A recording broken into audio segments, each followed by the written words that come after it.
आओ दे, बैठो और शांत हो जाओ। सर एक बात बताऊं मैं आपको, जब से मैंने पुलिस फोर्स ज्वाइन की ना, तब से लेके आज तक एक भी दिन ऐसा नहीं गया कि मुझे अपनी मजबूरी का एहसास ना हो। एक तरफ तो हमारे ऊपर जिम्मेदारी डालते हैं कि अपराध को समाज से खत्म करना, और दूसरी तरफ हमारे ही हाथ बांध देते। सर जो कानून अपराधियों को पकड़ने के लिए बनाए गए थे, आज वही कानून अपराधियों को छुड़ाने के काम में आते हैं।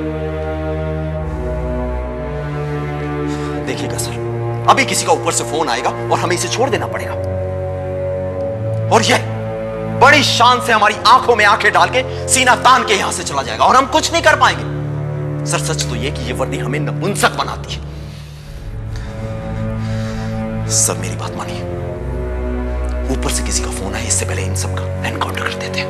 बोल देंगे ये आपसी मुठभेड़ में मारे गए। तो हम मेरे अपराधी में फर्क क्या रह जाएगा?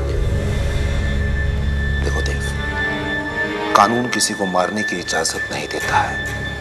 कानून होता है अपराधियों को सजा देने के लिए, ताकि वो लोग सुधर सके, सही रास्ते पर आ सके। पर सर ऐसा कानून कहां कर पा रहा है? कर पा रहा है देव, कर पा रहा है। आज भी लोगों के मन में कानून का डर है, इसलिए कोई भी गैर कानूनी काम करने से पहले लोग 1000 बार सोचते हैं। देखो अगर कानून नहीं होता ना, तो हमारा समाज खत्म हो गया होता, हमारे देश में जंगल राज होता। सर ये बात सिर्फ आम लोगों पे लागू होती। श्वेतपोश अपराधी अभी भी खुलेआम कानून का उल्लंघन कर रहे हैं, और हम कुछ नहीं कर पा रहे। एक गरीब आदमी अगर सूखी रोटी भी चुरा लेता ना सर, तो उसको इतनी बुरी तरह मारा जाता है कि वो रोटी खाने लायक तक नहीं रहता। और श्वेतपोश अपराधी करोड़ों का घोटाला करते हैं सर, करोड़ों का, और उसके खिलाफ कोई एक्शन नहीं लेता। इस कानून की बात कर रहे हैं। मैंने कहा था ना कि तुम मुझे ज्यादा देर हवालात में नहीं रख पाओगे। मेरा दिमाग मत खिसका, वरना तू एक कदम भी यहां से बाहर नहीं रख पाएगा। उतार दूंगा तेरे भेजे में एक गोली। Cool down. समझाओ इसे, समझाओ। नए पंछी को इतना ऊंचा नहीं उड़ना चाहिए, वरना हलक में उंगली डाल के जबान निकालना भी जानता है। यूं ही तकलीफ की आपने? अरे तकलीफ काहे की? इतनी रात गए आप लोगों को बिना कॉफी पिलाए थोड़ी जाने देता। वैसे आप लोगों का भी शुक्रिया कि इतनी रात गए आप लोगों ने मुझे लिफ्ट दी।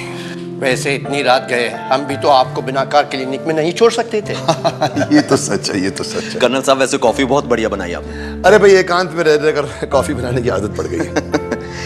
कर्नल साहब अभी भी मुझे एक बात समझ में नहीं आ रही कि आपने मुन्ना को क्यों भाग जाने दिया? ऑफिसर मैंने मुन्ना को भगाया नहीं है, बल्कि उसका एनकाउंटर आप लोगों के हाथों से होने से बचाया है। कर्नल साहब अगर एनकाउंटर हो भी जाता तो क्या फर्क पड़ता?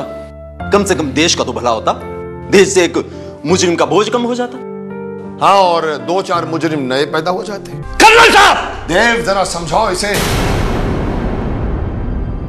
कर्नल बदतमीजी बर्दाश्त नहीं करता, इस तरह की बकवास सुनने का आदी नहीं है कर्नल।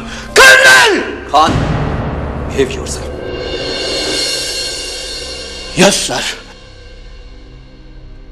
कर्नल साहब आप खान की बातों का बुरा मत मानिएगा, ये थोड़ा जज्बाती हो जाता है, लेकिन इसमें देशभक्ति की भावना कूट कूट के भरी हुई है। वो आपने जो मुन्ना को भगा दिया ना, उसी की बात की खार खाए बैठे। वैसे कर्नल साहब आपने अच्छा भी नहीं किया। आप ये क्यों नहीं समझते कि ये आपकी देश की सीमा नहीं है?